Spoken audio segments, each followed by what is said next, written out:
झाला आपला phase line. हे जाणार इथे इंडिकेटरमधून 2 कनेक्शन आपल्याला बाहेर काढायचे, ते एक फेज आणि एक न्यूट्रल. हे न्यूट्रलची लाईन इथे द्यायची. ही न्यूट्रल लाईन झाली पूर्ण.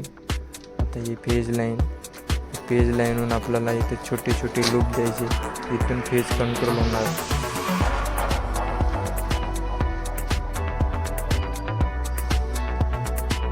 तर मित्रांनो, आपल्या या बोर्डाची वायरिंग पूर्ण कंप्लीट झालेली आहे. तर तुम्हाला समजून सांगतो आपण कशी वायरिंग करू. हे झाली फेज लाईन, हे इन लाईन आहे फेजची. ही फेज लाईन गेली संपूर्ण बटनाला इन झाली. इथून आपण हे एक बटन टाकलं, या बटनाला पण इथे इन झाली. इथून फेज कंट्रोल होतो.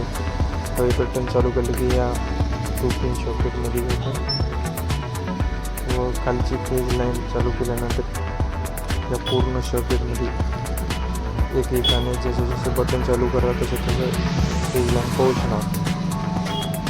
हे झालं न्यूट्रल लाईन.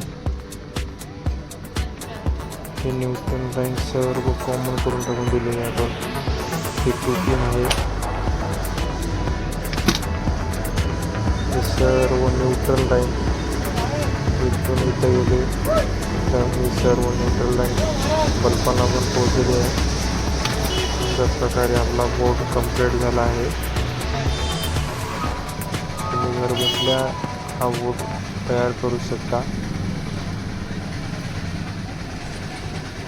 जर व्हिडिओ आवडला असेल तर लाईक करा व कमेंट करा यापुढील व्हिडिओ कोणता बनवू.